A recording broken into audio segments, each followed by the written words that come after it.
Assalamualaikum warahmatullahi wabarakatuh. Saya Dani dan ini adalah bahasan tentang replikasi DNA. Masih pada pembahasan tentang materi genetik. Sebelumnya telah kita bahas tentang kromosom, DNA, dan juga RNA. Pada video kali ini akan kita bahas tentang bagaimana DNA itu melakukan peristiwa replikasi. Apa itu replikasi dan bagaimana peristiwa replikasi? Kenapa sih kita harus melakukan replikasi DNA? Kenapa sih DNA itu harus direplikasi? Memangnya tujuannya untuk apa? Oke, pasti timbul pertanyaan seperti itu. Oke, Anda perhatikan ini adalah kulit ya pada tangan. Beberapa penelitian menyebutkan bahwa kalau kita gosok-gosok kulit seperti ini, maka sel di permukaan kulit, lebih tepatnya epitel pipi berlapis, itu akan jatuh berguguran. Nah, sel-sel yang jatuh tersebut itu akan digantikan dengan sel-sel yang baru. Nah, sel-sel yang baru itu bisa terbentuk akibat karena adanya regenerasi sel atau pembelahan sel. Jadi dari satu sel jadi dua sel, kemudian jadi tiga sel. Intinya selalu terbentuk sel-sel yang baru. Nah, pertanyaannya, coba Anda perhatikan. Ini warna kulitnya hitam. Berapa ratus kali pun dia berganti sel atau selnya jatuh digosok-gosok kayak gini, maka kulitnya akan tetap hitam. Kenapa? Karena sel yang menyusun permukaan kulit ini masih memiliki DNA yang sama. Nah, kenapa demikian? Kenapa padahal kulitnya sudah berganti tapi DNA-nya masih sama? Karena ketika peristiwa regenerasi sel atau pembelahan sel dari yang satu menjadi dua, maka kedua sel ini akan memiliki DNA yang sama. Bagaimana caranya agar DNA-nya tetap sama? Dilakukanlah replikasi DNA. Jadi ada satu DNA digandakan atau difotokopis sehingga sekarang terdapat dua DNA yang serupa, yang satu untuk sel nomor 1, yang satu untuk sel yang nomor 2, sehingga sekarang kedua sel memiliki DNA yang sama. Itulah fungsi dari peristiwa replikasi. Jadi untuk menggandakan DNA, kenapa demikian harus digandakan? Karena ketika sel melakukan pembelahan, DNA-nya harus sama.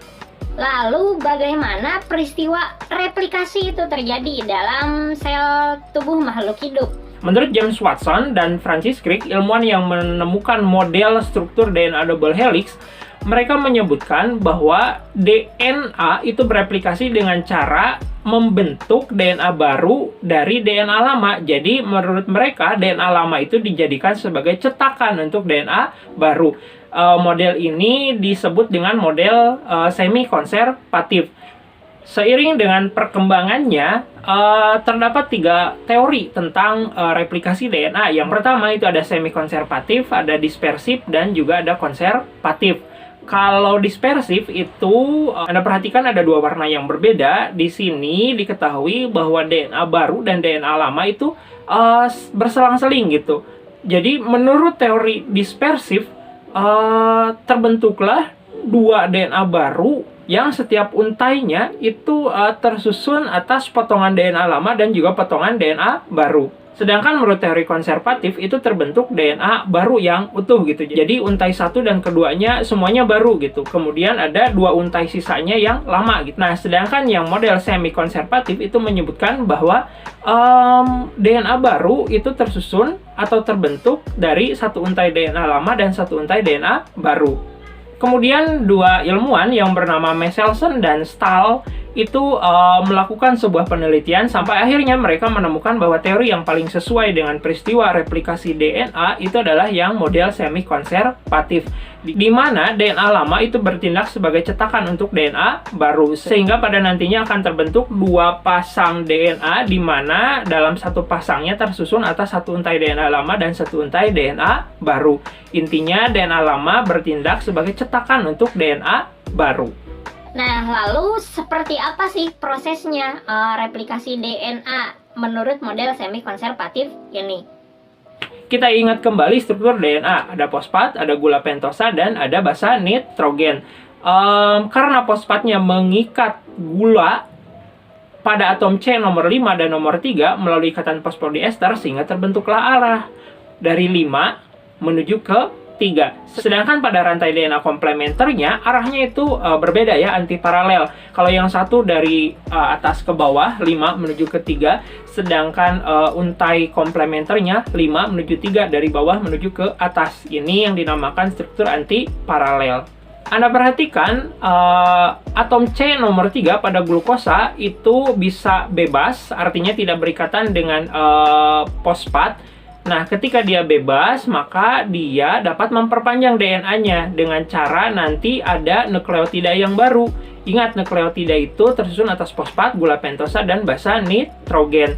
Nah, nukleotida yang baru tersebut nanti akan berikatan, di mana fosfat dari nukleotida yang baru itu akan berikatan dengan atom C nomor 3 pada glukosa. Sehingga disebutkan bahwa nomor 3 ini adalah ujung bebas dari DNA yang dapat berikatan dengan nukleotida yang baru.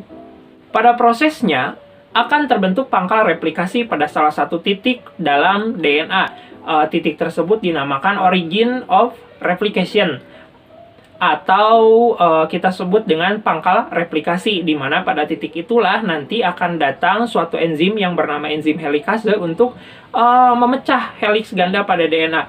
Ingat, struktur DNA itu kan double helix, di mana satu untai dengan untai yang lainnya itu disatukan oleh ikatan hidrogen. Nah, enzim helikase itu nanti akan memecah ikatan hidrogen di antara basa nitrogennya, sehingga DNA akan terpecah seperti ini. Ketika DNA helikase sudah memecah ikatan hidrogen, maka nanti akan datang kembali enzim berikutnya yang bernama single strand binding protein atau protein pengikat tunggal. Jadi si protein ini atau si enzim ini akan mengikat rantai DNA agar tetap berpisah gitu, tidak terbentuk ikatan hidrogen di sana. Kemudian akan datang suatu enzim yang bernama RNA primase, di mana RNA primase ini akan membentuk primer RNA ya.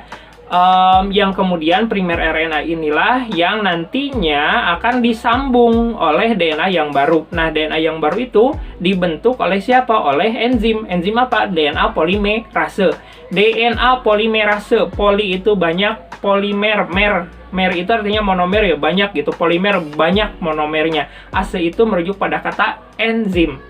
Jadi DNA polimerase adalah suatu enzim yang memperpanjang polimer DNA. Nah, ketika RNA primase sudah membentuk primer RNA di sana, maka DNA polimerase itu akan menambahkan nukleotida yang baru ke ujung 3 dari nukleotida yang sudah ada ya, atau yang sudah dibentuk oleh RNA primase. Nah, sehingga akan terbentuklah arah 5 menuju ke 3. Kenapa demikian? Karena DNA polimerase itu menambahkan nukleotida yang baru itu menempel pada ujung 3, sehingga akan terbentuklah arahnya 5 menuju ke 3. Ingat kembali bahwa struktur DNA itu antiparalel.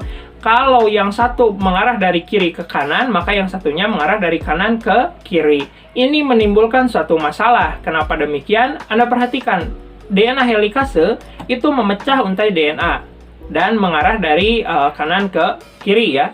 Kemudian DNA polimerase yang membentuk rantai 5 menuju ke 3 yang dari kanan ke kiri itu akan continue ya. Jadi kalau misalkan ini DNA helikase membelah DNA-nya, maka DNA polimerase akan mengikuti. DNA polimerase itu akan secara kontinu membuat salinan DNA yang baru dari arah 5 menuju ke 3. Jadi mengikuti kemana helikase itu berjalan ya, maka DNA polimerasenya itu akan terus-menerus berjalan dan membentuk salinan DNA yang baru. Untai ini dinamakan untai pemimpin atau leading strand. Kenapa demikian? Karena proses replikasi DNA-nya atau pembentukan salinan DNA oleh DNA polimerasenya itu berjalan secara kontinu, tidak tersendat-sendat. Tapi Anda perhatikan untai yang bawah. Ketika DNA helikase mengarah dari kanan menuju ke kiri, Anda perhatikan DNA polimerase yang membuat untai salinan pada DNA komplementer yang pada bagian bawah itu harus mengarah dari kiri ke kanan, membentuk arah 5 menuju ke 3. Artinya dia menjauhi. Kalau helikase ke kiri, maka polimerase yang bawah itu ke kanan. Nah, sehingga kalau misalkan ini helikase, ini polimerase, dia ke sini. Nah, ketika helikase sampai di sini, ini DNA-nya kosong dong. Siapa yang nyalin? Maka nanti akan datang RNA primase yang baru untuk membentuk primer RNA. Dan akhirnya setelah primer RNA terbentuk, datang lagi DNA polimerase untuk membentuk polimer DNA yang baru. Terbentuk lagi. Nah, ketika DNA helikasenya ada di ujung di sini, maka harus ada lagi RNA primase yang baru yang membentuk primer RNA. Kemudian nanti datang lagi DNA polimerase yang baru untuk membentuk salinan DNA yang baru. Nah, untai yang kedua, Anda perhatikan, ini membentuk fragmen-fragmen atau potongan-potongan, jadi DNA-nya terputus-putus atau tidak kontinu seperti untai yang pertama tadi, yang leading strand ya. Nah, untai yang kedua ini karena dia membentuk fragmen, fragmen-fragmen tersebut dinamakan dengan fragmen Okazaki. Kenapa demikian? Karena yang menemukannya itu adalah seorang ilmuwan Jepang yang bernama Okazaki. Mungkin Asep Okazaki atau Budi Okazaki, silahkan Anda cari literaturnya. Untai yang kedua ini dinamakan lagging strand. Lalu bagaimana kalau prosesnya seperti itu? Artinya DNA baru itu tidak terbentuk secara sempurna. Tidak begitu juga. Kenapa? Karena untuk untai yang lagging strand itu pada nantinya potongan-potongan DNA yang terputus-putus atau fragmen-fragmen Okazaki itu nanti akan disatukan oleh siapa? Oleh DNA ligase, suatu enzim yang berfungsi sebagai lem ya, atau untuk merekatkan fragmen-fragmen tersebut. Nah, kemudian pada akhirnya tadi kan kita ketahui bahwa untuk memulai proses replikasi oleh DNA polimerase itu diperlukan RNA primase ya yang menempelkan RNA. Artinya masih ada RNA pada untai DNA-nya. Sehingga pada prosesnya nanti akan datang DNA polimerase yang menggantikan untai RNA yang tadi dibentuk oleh RNA primase sampai akhirnya terbentuklah dua DNA yang baru, dua pasang DNA yang baru. Satu untai DNA lama yang bertindak sebagai cetakan dan satu untai DNA baru hasil salinan dari DNA polimerase. Begitupun yang bawah, maka terbentuk DNA yang baru dari untai lama hasil sintesis DNA polimerase.